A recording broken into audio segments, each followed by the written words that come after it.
Do I always look?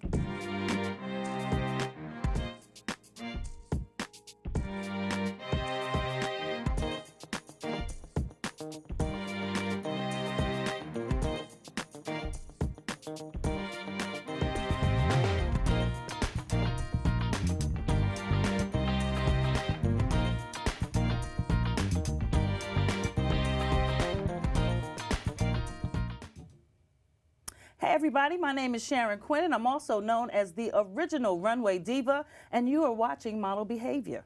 Class is officially in session. Today my guest lecturer is a 3-time Adelco award-winning actress. Her name is KimberlyQ.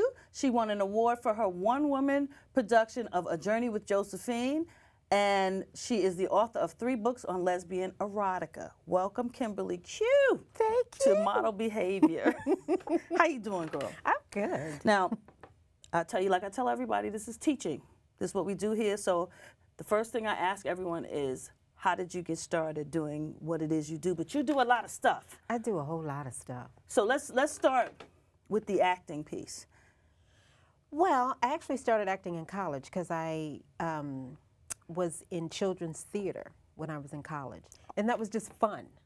And then it was weird. I moved to LA and was doing some hosting of a show, and the director saw me and he came up to me, he said, "Who are you? I need you for my show." And I said, "Okay."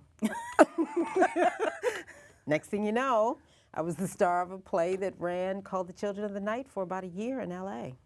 Oh, and that was regular theater. That wasn't children's theater. No, that was regular theater. So what made you want to go into it kind of, I guess, hard, full-time?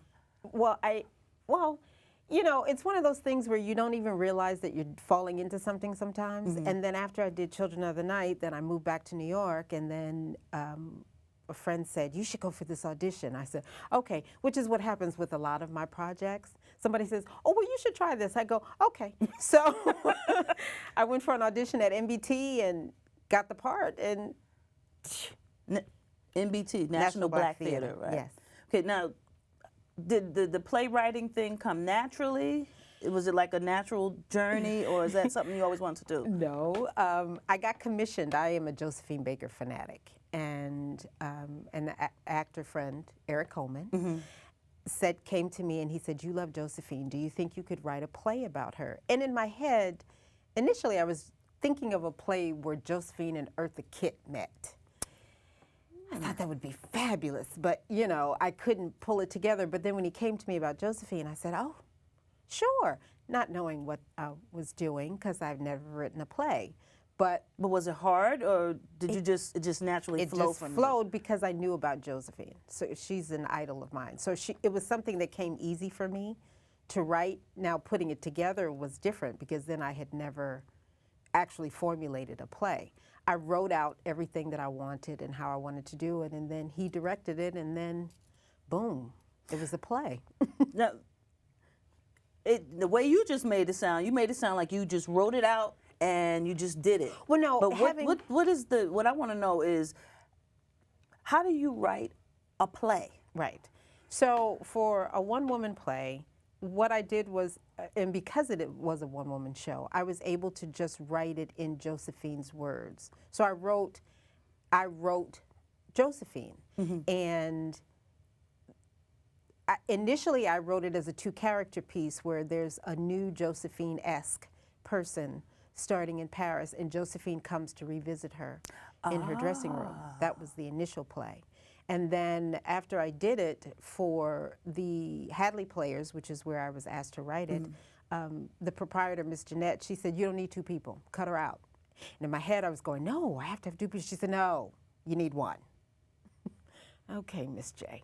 So when I started thinking about it, I thought, okay, yeah, I probably could just write it with 1 person. And then I rewrote it. And when I rewrote it, that's when it got at the Lincoln Center, and then that's when other people started wanting me to come and travel with it to perform it in other places, and then it just became a part of me. So I didn't have to do anything else with it. It was just me and the piano player, and that was it. And I could get a piano player if my piano player couldn't travel with me anywhere. Now, after you write it out, then you go back and rewrite it, and that might have been where I would have stopped because I don't know. Putting up a whole show, a whole one-woman show. What does that entail? Besides a lot of money. Yeah. No, but a one-woman show a lot of times is probably more tedious than a full production. Why? Simply because, well, especially with Josephine, she was so. There were so many parts of her that were, you know, there's the costuming, there's the French and the English, which I didn't speak French, but I wrote certain parts of it in French because she would go in and out of French, and then I had to learn it. Oh, you had to learn French for the... Yes. Oh. I made myself learn French. And interestingly enough, Eric kept saying, you know, you don't have to sing in French and you don't have to speak in French. Well, yes, I do if I'm going to play a historical character. Right. I don't believe in portraying someone falsely if that's who they were. So I learned French for the parts that I needed to learn it. And realistically, I'm an English major. So writing comes easy for me. I can't say that comes easily for everyone, but it's just one of those things that once you start, and I tell people all the time, if you want to write something, just write it and let somebody else edit it if you don't know how to formulate it. But there's always a story to tell, always. And there's always someone that can help you make it into something that you want it to be. That's good advice. So you put it up, and then you take it around. Did you do like a tour or? I did, and I didn't answer your original question. Putting up a one-woman show requires the background people. There's always a lot of background people. There's always your stage manager and your assistant stage manager. There's your set designer. There's your publisher, your publicist. There's your director. There's your producer. There's just all these people, and it seems like there ends up being more people than there is on stage, which there always are. And it's difficult for everyone sometimes to come together because everybody has their own agendas and their own mindsets of how things should be done, which is really interesting. It ends up working, sometimes to yelling and screaming, but, you know. Well, how's somebody going to come with their agenda for your vision? Because it's still a collaborative effort. Because you have to work with everyone, even with this. Even though you know the idea that you want to portray, you have to have people behind you that know more about it that can help you bring it to the forefront in a manner that's going to be appealing for people to watch. What would you say is the most important aspect of doing a one-woman show? Is there something like staying true to yourself? I was going to say authenticity. With acting on a whole, you have to stop acting. You have to not act and be. And that's something that a lot of people don't realize. You can't act like somebody. You have to become that person. You have to become that person. So in any show that I do, I have to be alone with myself before the show in order to embody that person. And what's the process? That's my process. I can't tell that because everyone has their own individual process. And everyone takes on their roles differently. So, for an example, the show I did in LA, one of the scenes I played an 8-year-old little girl. So I would go sit in the park every day and watch the kids play. And that way, when I went on stage to play that little girl, I was being true to that little girl. Okay, I get that. So that's, to me, that's a part of what really acting is. People have to become that person, whoever that person is. Now, is there a difference between doing like a one-woman show versus a serious play versus a musical? Is it the preparation is different for all of these, or is it along the same lines? I would say it's different because a lot of times musicals don't, depending on the musical. If you say something like Porgy and Bess, you have to have a lot of emotional portrayals in that. So you have to not only sing, but you have to you have to fight and you have to argue and you have to, so it just depends on the type of musical I think it is. Have you done musicals before? Well, Josephine was kind of a musical. Did you sing? I sang 6 songs in Josephine. Ooh! Oh, I was there, and I don't remember that. Okay. Yes. Well, let's just move it I on. opened Let's up move with on. J'ai deux amours. Are you kidding me? I'm sorry. Yeah, yeah. All right. Moving on. Well, That's how in friends are, you see addition what I'm saying? to writing that one-woman play, you've written 3 books? I've written 3 books, and I just wrote my first multi-character play that you were so gracious to perform. Right. in. It's all relative. How could I forget that story? Me? No, you know, I got a lot of really, really good feedback on that show, and the script touched me in particular because of the male character who I happen to have the crush on, because it touched home for me because I understood what that character was going through. What made you write that particular play? You tell them what it's about. Well, the play takes place in a senior living building in Newark, New Jersey, and it's really just the lives of these individuals and their relationships between each other and or family. And what made me write the play initially, it's a funny story. 2 of my really good friends, one who is now deceased, we were kidding around one day and we said, oh, we should write a play about these people. And my friend Phyllis, who passed away, used to walk around with her hands on her hips so that people wouldn't stand next to her on the train because she was a big girl. And so in my head, that became a person, that became Mimi. And my friend Vanessa, who is from Texas, has got big hips. And she said, you know, I would want to be a character that just walks around. My hips go around in a circle, which became your character, Louise. Because Louise, although from New Orleans in the play, she came from a hippie family, but she broke a hip, so she can't get a hip all the way around. She can move her hip one direction. Okay. I had so much fun with that, let me just tell you. But each character's, but also then my dad moved into a senior building in Newark, and I would go see him every day or every week. And the ladies and some of the men in the building used to always talk to me and tell me, oh my God, you are such a good daughter. You're always here for your dad. And then they'd want to tell me their life stories. So in listening to them and their plights, I thought, wow, okay, maybe I can make something out of this. And then one day I woke up and I said, you know what, I'm just gonna write this play. And honestly and truly. And then you just sat down and wrote it? I just sat down and wrote it. And then, because the characters started talking to me, that's another problem. When you got 7 people talking to you in your head, that's a little strange. That's called schizophrenia. Okay, But as a playwright, they have to talk to you or else you don't know what to say. They have to tell you what to say. So, okay. But then they stopped talking to me midway through the play, and I had to put it down. And then all of a sudden, so you had to stop when they stopped talking? When they stopped, I stopped because I said, you know, I guess people call it writer's block. Okay. But they stopped talking to me. And then one night I was asleep and Louise came in my head and she said, I don't know why my daughter treats me like this. And I had to get up. And you woke up and started writing again? Writing again. Wow.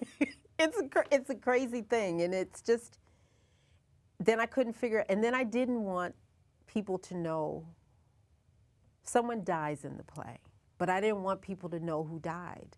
So I had to figure out for myself how to write around not saying who died. So language-wise, I had to think about that on my own. There's a lot of stuff that goes into, but you said the first step is to write it all down. The first step is just to write it down or get a tape recorder and just record whatever it is that you think you want to say. And there's always, always, always someone who can help you formulate it and make it into whatever, a film, a screenplay, a play, a book, whatever. Okay. Now, how did the three books came before the play? Yes, all three books came before the play. The first book came about, which is Orchids.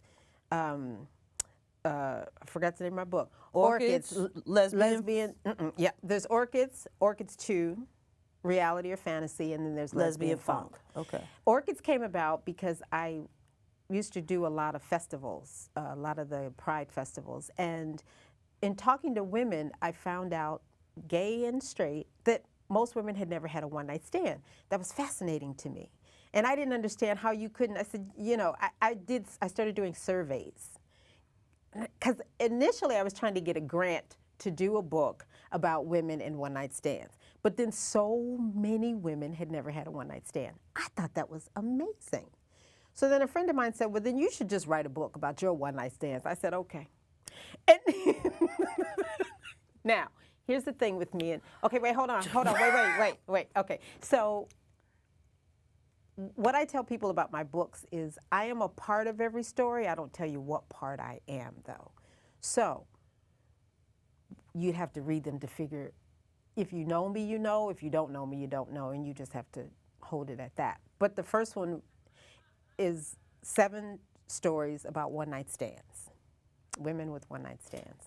And the women you took the survey with, these were gay women? Gay, straight. They were both. Those numbers sound really odd to me. And the reason being is because the majority of the women said that they can't separate themselves sexually. Sex is an emotion for them. Oh. Right. And so they attach themselves to the person once they have sex with them. And I think that's just a woman's nature unless she knows herself. A lot of women don't know themselves, That's and I'm true. not saying that in a negative way. No, they don't know their power. Right. So sex is an attachment for them. And so they don't have one-night stands. And you self-published all 3 of these books? All 3 of the books. Let's talk about that for a moment. Okay. Yeah. Because I had another author on a few months ago, and how much does it cost? Well, it depends. Because I am anal and controlling.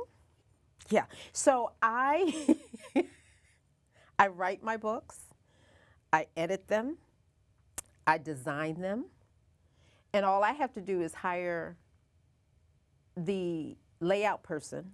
I hire somebody to lay it out. I design my cover, which means I hire the photographer, I do all the shots, I have all the shots done. So I am on all 3 of my books. Okay. The covers are parts of me. Okay. Except the first book. The first book was just an orchid. The second book is one of my tattoos that's on the cover. Mm-hmm. When you open up the front cover, the inside cover is the balance of the tattoo because it is a big tat. And then the third book is me, because it's about the Oblivion. It's a shot of me being sucked into an orchid. Now, is that important to be all those things that you just said you were? Anal and controlling and running your own. Is it important? Yeah. Well, I don't know if it's important. It's just me and my perfectionism. I'm a perfectionist, so I know what I want to see. Linda Villarosa told me one time she's had books published. She's had a publisher for years, and she told me she just got the rights back to one of her books. She said, "I will never do that again." She said, you have to sell the rights to your book? Yeah, in order they to have control. Do it like a big publishing house? If you get a publishing house, they tell you what you can do and what you cannot do, and if they want to make edits to your books, that's something you have to do because they've paid you to do that. I did not know that. Mm-hmm. And she said that she would never do that again. She said once she gets all her rights back, she is keeping them. That's interesting. Mm-hmm. And I'm not saying that it's bad for everyone. Some people are okay with that. I want to control what I have, and because it's my stuff. And one of the things about self-publishing is that you can control the number of copies that you get printed. You can do them as ordered, like you can do copies on demand. Which means you can just, when people place orders, then you make those many copies. The thing now if and when I write another book, I'm not going to do a hardcover book. It's going to go straight to digital because that's. Man, And I get it. resistant to that. I am very resistant to it too because my books have such. For instance, my first book, I had 2 lesbian artists draw pictures of what they saw in the stories. So those open and close each story. The second book, I solicited reality and fantasy stories from people and opened and closed each story with that, but I also did body parts to open and close each story. So I have photographs of various body parts in the book. The third book, I got 7 poets. I gave them 2 words. I said, write a poem from these 2 words. So each story opens with one of their poems, but each chapter also has a blurred orchid, and everything in the book is flushed left as opposed to right. So that's just me and my Piscean craziness. You're not going to sit here and call me crazy, okay? It's the creative side of me, I'll put it that way then. But it's just one of those things because it's about Oblivion and it's about, you know, it's LesbianFunk, a journey into the Oblivion. Everything can't be the right way. So everything has to be askew in order for it to be oblivious. Okay. In my head. All right. So, we're going to go right to the questions on the card. Okay. You act like you don't understand what I'm saying. Oh, I do. Oh, okay. I So do. I'm just I checking. do. Yeah. So, which genres are you most comfortable with? Which are the ones you have left to conquer? Sabrina wrote this question. Which genres? Yeah, I guess in my writing? I think that's what she means. Well, I'm working on a children's book. Okay. If that's what you mean. Tell me about the children's book. You know, Q, I'm not gonna mess with you today. I'm just really not.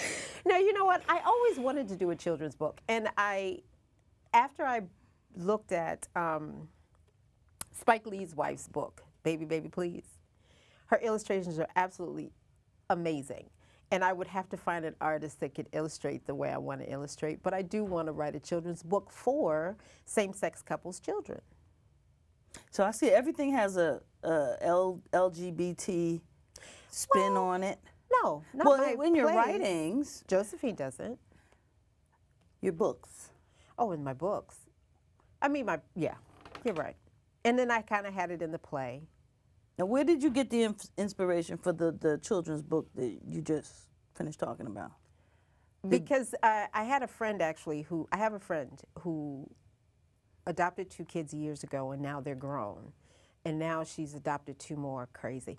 But she would always say that there weren't things for the girls to understand, you know, as far as their union. It's a different time now. I mean, there's more acceptability as far as the LGBT community is concerned, but I don't know if that's necessarily spanned out to the children's world of understanding. Idea for a children's book came to me the other night too.